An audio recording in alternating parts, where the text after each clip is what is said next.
जय श्री राम दोस्तों। Welcome to my YouTube channel Secretive Astro. दोस्तों, आज हम बात करने वाले हैं जेमिनी साइन के बारे में। पिछले वीडियो में हमने टॉरस साइन की बात करी थी, उसके पहले हमने एरीज साइन की बात करी थी। आज जेमिनी साइन की हम बात करेंगे। दोस्तों, राशियों की बहुत ज़्यादा इंपॉर्टेंस होती है एस्ट्रोलॉजी में। जब तक आप राशियों को डीप लेवल पे नहीं समझेंगे, तब तक आप एस्ट्रोलॉजी की डेप्थ में नहीं जा पाएँगे। इसीलिए मैं ला राशियों को जो है इतना इम्पोर्टेंस दे रहा हूँ, अलग-अलग एक-एक वीडियो में एक-एक राशि के ऊपर बना रहा हूँ। और अगर आप पूरा वीडियो देखते हैं तो आपको समझ आएगा कि क्यों इतनी ज़्यादा इम्पोर्टेंस है राशियों की, ठीक है? तो आज हम जेमिनी साइन के बारे में डिटेल में बात करेंगे। तो सबसे पहले दोस्तों, जेमिनी साइन के बारे में, जिसको हम मिथुन राशि कहते हैं हिंदी में, इसका सिंबल जान लेते हैं। तो सिंबल क्या होता है? ट्विन्स, यानी कि जुड़वा दिखाए जाते हैं सिंबल में। यानी कि दो लवर्स भी बोल सकते हैं, यानी कि दो लवर्स हैं। ये समझ लीजिए कि एक लवर दूसरे लवर को जो है प्रपोज कर रहा है, ठीक है? अब इसको कैसे हमें अपनी लाइफ से कनेक्ट करना है, इसके बारे में मैं डिटेल में आपको समझाऊंगा। लेकिन इसका जो सिंबल होता है वो ट्विन्स है, यानी कि जुड़वा है। दो लवर हैं, एक लवर है जो दूसरे लवर को प्रपोज कर रहा है, ठीक है? एलिमेंट की बात करें तो एयर एलिमेंट से कनेक्ट होता है ये साइन।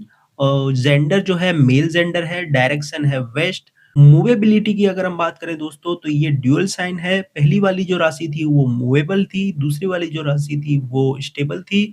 और इसके अंदर दोनों ही क्वालिटीज पाई जाती हैं, यानी कि ये मूवेबल भी है और स्टेबल भी है। ड्यूअल साइन यानी कि द्विस्वभाव राशि ये बोली जाती है। बाकी ये शीर्षोदय राशि है, इसके बारे में हम आगे समझेंगे कि क्यों ऐसा कहा जाता है।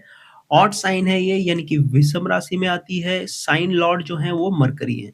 इनकी इस राशि की जो लॉर्डशिप है वो मरकरी के पास है। एग्जॉल्टेड यहाँ पे राहु होता है। अब देखिए, राहु की हमने बात करी थी कि टॉरस साइन में भी राहु एग्जॉल्टेड होता है, लेकिन साथ ही साथ थर्ड नंबर साइन यानी कि जेमिनी साइन में भी राहु उच्च का होता है। ये दोनों राशियों में राहु उच्च का होता है। वहीं डेबिलिटेशन की अगर हम बात करें तो केतु यहाँ भी नीच का हो जाता है। हमने बात करी थी टॉरस में भी केतु नीच का होता है और जेमिनी में भी केतु जो है नीच का माना जाता है। नेचर की अगर हम बात करें तो ट्रेडर यानी कि व्यापारी वाला नेचर आप समझ के चल सकते हैं 3, 7, 11 वाली राशियों को, ठीक है? काम त्रिकोण में आते हैं 3, 7, 11, 3, 7, 11 भाव भी और 3, 7, 11 राशियां भी, ठीक है?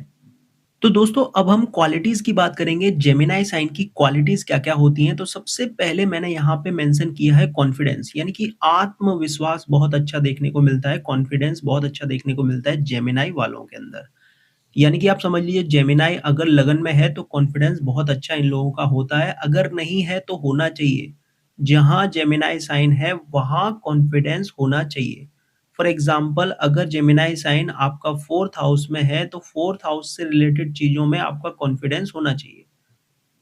अपनी व्हीकल को लेके, अपनी प्रॉपर्टीज़ को लेके आपके अंदर कॉन्फिडेंस होना चाहिए। आपकी मदर जो होती हैं वो 4th हाउस से देखी जाती है, तो मदर का आपके ऊपर कॉन्फिडेंस होना चाहिए। वो कॉन्फिडेंस टूटना नहीं चाहिए जिस हाउस में 3 नंबर राशि है। फॉर एग्ज़ाम्पल, अगर 9th हाउस में 3 नंबर राशि है तो आपके फादर का आपके ऊपर जो कॉन्फिडेंस है, जो आत्मविश्वास है, वो बिल्कुल भी टूटना नहीं चाहिए, ये आपकी ज़िम्मेदारी है। राइट? इसी तरह अगर 7th हाउस में कॉन्फिडेंस है तो आपके स्पाउस का आपके ऊपर जो कॉन्फिडेंस है वो टूटना नहीं चाहिए। वहाँ आपको कॉन्फिडेंस बना के रखना है। अब 7th हाउस बिज़नेस का भी होता है, राइट? प्रोफ़ेशन का भी होता है। तो हम अगर कोई ओन प्रोफ़ेशन कर रहे हैं, कोई खुद का बिज़नेस कर रहे हैं, तो वहाँ पे हमारा कॉन्फिडेंस अच्छा खासा होना चाहिए। वहाँ हमें अपना कॉन्फिडेंस टूटने नहीं देना है। ठीक है? हमारे लाइफ पार्टनर के साथ हमारा जो क्लाइंट होता है वो भी 7th हाउस से देखा जाता है। तो हमारा क्लाइंट अगर हमारे सामने है तो वहाँ भी 100% कॉन्फिडेंस होना चाहिए। कॉन्फिडेंस नहीं तोड़ना है। और साथ ही साथ जहाँ भी जेमिनी साइन होता है वहाँ आपका कम्युनिकेशन स्किल बहुत अच्छा होना चाहिए। राइट? यहाँ पे मैंने कम्युनिकेशन स्किल भी मेंशन किया हुआ है, क्योंकि ये कम्युनिकेशन का साइन है। तीसरे घर में आता है ना, अगर हम बात करें कालपुरुष चार्ट की, तो 3rd हाउस में 3 नंबर राशि आती है। तो ये करेज का है, यहाँ पे साहस है। 3 नंबर राशि में जितना साहस है अदर किसी साइन में नहीं है। कंसंट्रेशन का ये साइन है, फोकस का ये साइन है, एकाग्रता चाहिए जहाँ 3 नंबर राशि है। ठीक है? इसमें भी हार्ड वर्क आता है। अब हमने हार्ड वर्क की बात टॉरस साइन में भी करी थी, लेकिन इसका हार्ड वर्क माइंड से रिलेटेड ज़्यादा है। क्योंकि इनके पास बहुत ज़्यादा इंटेलिजेंस होता है।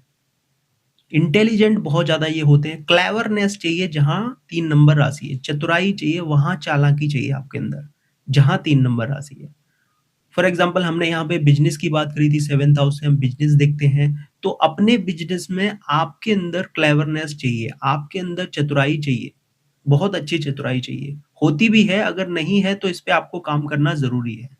आप थोड़ा-सा भी काम करेंगे तो आप उन चीज़ों को कनेक्ट कर लेंगे, बहुत जल्दी कनेक्ट कर लेंगे क्योंकि जेमिनी साइन ऑलरेडी वहाँ पे वो चीज़ करने के लिए तैयार है। एक्टिव माइंड चाहिए जहाँ जेमिनी साइन है, शार्प इंटेलिजेंस होता है इनके अंदर, अगर नहीं है तो उस पे आपको काम करना है, वहाँ काम करने की ज़्यादा ज़रूरत है। टॉकेटिव होने चाहिए आप जहाँ जेमिनी साइन है। क्योंकि हमने बात करी यहाँ पे कम्युनिकेशन को दिखाता है, ठीक है? तो कम्युनिकेशन कहाँ होना चाहिए? अगर 11th हाउस में आपका जेमिनी साइन है, तो यहाँ अपने फ्रेंड सर्कल के बीच में आपका कम्युनिकेशन अच्छा होना चाहिए। वहाँ होना ही चाहिए, वो रेमेडी है आपके लिए। सोशल सर्कल जो होता है, वहाँ आपका कम्युनिकेशन बहुत अच्छा होना चाहिए। अगर 3rd हाउस में है, तो आपके नेबर्स जो होते हैं, वहाँ आपका कम्युनिकेशन अच्छा होना चाहिए। आपका यूट्यूब चैनल है या कोई ऑनलाइन वर्क करते हैं, वहाँ आपका कम्युनिकेशन बहुत अच्छा होना चाहिए। फास्ट लर्नर होते हैं ये लोग, बहुत तेज़ी से चीज़ों को सीखना आता है इनको। जो जेमिनी वाले होते हैं, इनकी लर्निंग एबिलिटी बहुत ही ज़्यादा फास्ट होती है। नॉलेज एडिक्टेड बोले जाते हैं यो, यानी कि इनको विद्या वेशनी बोल सकते हैं हम, ठीक है? यानी कि नॉलेज का एक तरह से बहुत ज़्यादा भूख होता है, बहुत ज़्यादा एडिक्शन होता है, बहुत ज़्यादा ये चाहते हैं नॉलेज को गेन करना।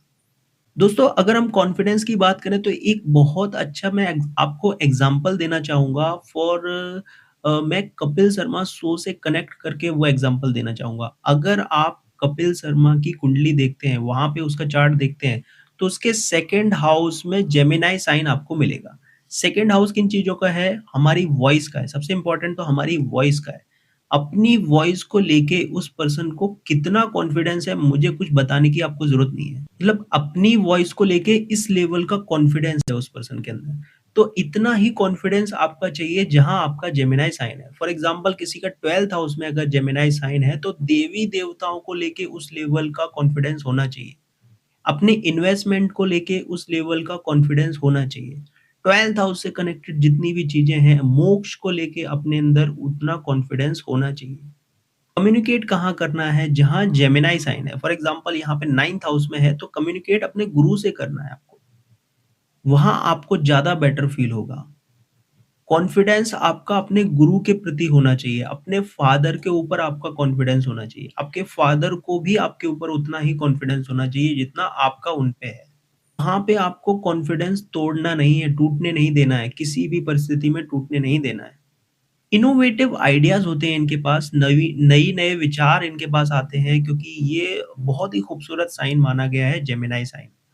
देखिए ऑलराउंडर शब्द का प्रयोग जो है सजिटेरियस साइन में भी किया जाता है, लेकिन वहाँ की बात अलग है, यहाँ की बात अलग है। ये जो ऑलराउंडर हैं, ये अपने माइंड से ज़्यादा हैं। क्योंकि हमने यहाँ पे बात करी ये ट्विन्स का साइन है यानी कि 2-2 माइंड है, डबल माइंड है इनके पास।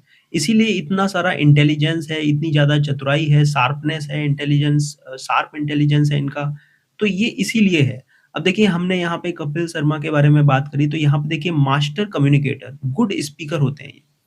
क्या कपिल शर्मा से बेस्ट कोई स्पीकर आपको दिखता है? तो कहने का मतलब अगर 2nd हाउस में आपके जेमिनी साइन है, तो आपको अपनी वॉइस को लेके उस लेवल का कॉन्फिडेंस होना चाहिए कि आप एक बार कहीं खड़े हो जाओ, बोलने लग जाओ, तो आपके सामने बोलने के लिए लोगों को सोचना पड़े, कि इसके सामने मैं बात भी कैसे कर पाऊँगा, राइट? उस लेवल का, जैसे कि कपिल शर्मा का ऑलरेडी है।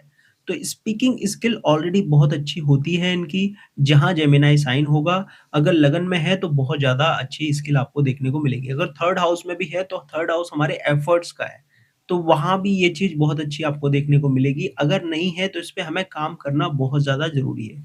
स्टोरी वीवर होते हैं यानी कि कहानी बुनना इनको बहुत अच्छा आता है। यानी कि चीज़ें बहुत अलग-अलग तरीकों से एक्सप्लेन कर सकते हैं, जैसे कि हमें कपिल शर्मा के अंदर वो चीज़ नज़र आती है। हास्य विनोद इनके अंदर होता है।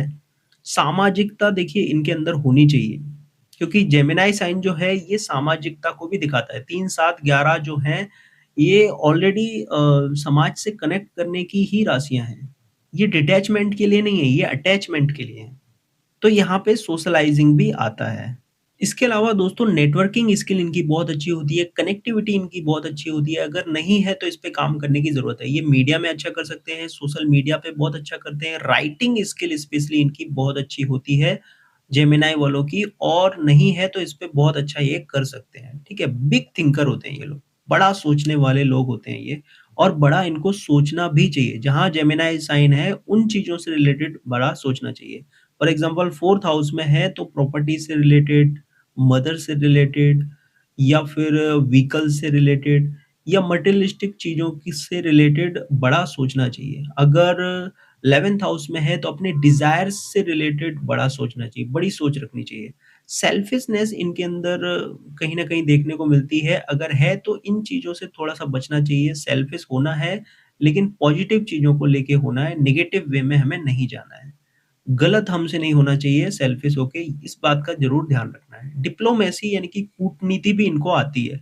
लायर्स यानी कि झूठे भी देखे जाते हैं ये अगर जेमिनी साइन किसी तरह से अफ़्लिक्शन में है तो, ठीक है? इसके अलावा नॉन इमोशनल होते हैं ये, गैर भावनात्मक यानी कि देखो ये 4 नंबर राशि जो होती है वो भावनाओं की है, इमोशंस की है। लेकिन 3 नंबर जो राशि है वो इमोशंस लेस है, इमोशनलेस है वो। यहाँ पे इमोशंस बिल्कुल आपको देखने को नहीं मिलेंगे। यहाँ पे आपको इंटेलिजेंस देखने को मिलेगा। ये बुद्धि से वो चीज़ें कर सकते हैं, इनको इमोशंस की ज़रूरत नहीं है। लेकिन कई बार अनसैटिस्फाइड हो जाते हैं यानी कि असंतुष्ट रहते हैं कुछ चीज़ों को लेके क्योंकि भूख बहुत ज़्यादा होती है, मल्टीपल चीज़ों के पीछे भागने की वज़ह से कई बार असंतुष्ट हो जाते हैं ये चीज़ों को लेके। ठीक है? कन्फ्यूज़न इनको देखने को मिल जाएगा, भ्रमित हो जाएँगे अगर बहुत ज़्यादा नेगेटिव है ये साइन तो। ठीक है? इसके अलावा नेवर एंडिंग सर्च यानी कि कभी ना ख़त्म होने वाली खोज इनकी रहती है, चीज़ों को खोजते रहते हैं, नॉलेज के पीछे बहुत ज़्यादा भागते हैं, रिसर्चर इसीलिए बहुत अच्छे ये हो सकते हैं। यूथफुल होते हैं यानी कि युवा जवान देखे जाते हैं ये स्पेशली अगर लगन में है तो ज़रूर ये चीज़ देखने को मिलेगी। अगर 7th हाउस में है तो इनका स्पाउस ऐसा देखने को मिलेगा। 4th हाउस में है तो मदर और अगर 9th हाउस में है तो फादर के अंदर ये क्वालिटीज़ देखने को आपको मिल सकती हैं। जिन भी क्वालिटीज़ की हमने बात करी है, तो जिस हाउस में है उनसे रिलेटेड चीज़ें यहाँ पे कनेक्ट आप कर सकते हैं। फ्लर्ट वाला नेचर इनका देखने को मिल सकता है। सेल्स, मार्केटिंग, राइटिंग स्किल में बहुत अच्छा कर सकते हैं। बॉडी पार्ट्स की अगर हम बात करें तो थ्रोट आता है यानी कि गला आता है, शोल्डर आता है 3 नंबर राशि में। इसके अलावा अपर आर्म्स यानी कि जो ऊपरी भुजाएँ होती हैं वो आती हैं। कॉलर बन यानी कि गले के नीचे का जो भाग है वो जो है जेमिनी साइन में आता है। बाकी अपर लंग्स भी जो है जेमिनी साइन से देखे जाते हैं। तो सबसे इम्पोर्टेंट चीज़ हमने यहाँ पे क्या बात करी कि कॉन्फिडेंस होना चाहिए जहाँ भी जेमिनी साइन है। उन चीज़ों से रिलेटेड कॉन्फिडेंस आपके अंदर होना चाहिए और जहाँ भी जेमिनी साइन है उस पर्सन को भी आपके अंदर जो कॉन्फिडेंस है, आपके ऊपर जो कॉन्फिडेंस है वो विश्वास कभी टूटना नहीं चाहिए, वो कॉन्फिडेंस कभी टूटना नहीं चाहिए। इस चीज़ का भी आपने ध्यान रखना है। इसके अलावा फ़ियरलेस होके आपको चीज़ें करनी है जहाँ भी जेमिनी साइन है। अगर 10th हाउस में जेमिनी साइन है, तो यहाँ पे आपको फ़ियरलेस रहना है, यहाँ पे आपका कॉन्फिडेंस कभी गिरना नहीं चाहिए। अगर आपके कॉन्फिडेंस को कोई डाउन भी करता है, तो भी उस कॉन्फिडेंस को आपने डाउन नहीं होने देना है। क्योंकि जहाँ जिस भी हाउस में आपका जेमिनी साइन है, वहाँ से रिलेटेड चीज़ों में अगर आपका कॉन्फिडेंस कमज़ोर होगा, तो वो चीज़ें आप कर नहीं पाएँगे।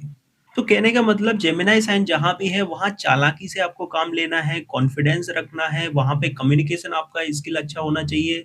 वहाँ पे आपको अपनी चतुराई का प्रयोग करना है, फन एंड एन्जॉय वहाँ पे करना है क्योंकि जेमिनी साइन जो है फन और एन्जॉय को भी दिखाता है। तो फन और एन्जॉय से अपने कॉन्फिडेंस को बरकरार रख के अगर आप कम्युनिकेशन के साथ चीज़ें करेंगे, तो बहुत अच्छे रिज़ल्ट उस हाउस से रिलेटेड आएँगे जहाँ भी आपका जेमिनी साइन है। जैसे कि हमने कपिल शर्मा की यहाँ पे बात करी सेकंड हाउस में वो चीज़ें मैच करती हैं। तो जिस भी पर्सन का आप चार्ट देखेंगे, वहाँ पे आप जेमिनी साइन देख सकते हैं कि किस भाव में है और वहाँ से रिलेटेड चीज़ों को कनेक्ट करके आप एकदम एक्यूरेट चीज़ें देखेंगे वहाँ पे। तो दोस्तों ये था आज का हमारा वीडियो। अगर आपको हमारा वीडियो पसंद आया हो तो लाइक कीजिए, शेयर कीजिए, सब्सक्राइब कीजिए हमारे चैनल को। Thank you so much. जय श्री राम।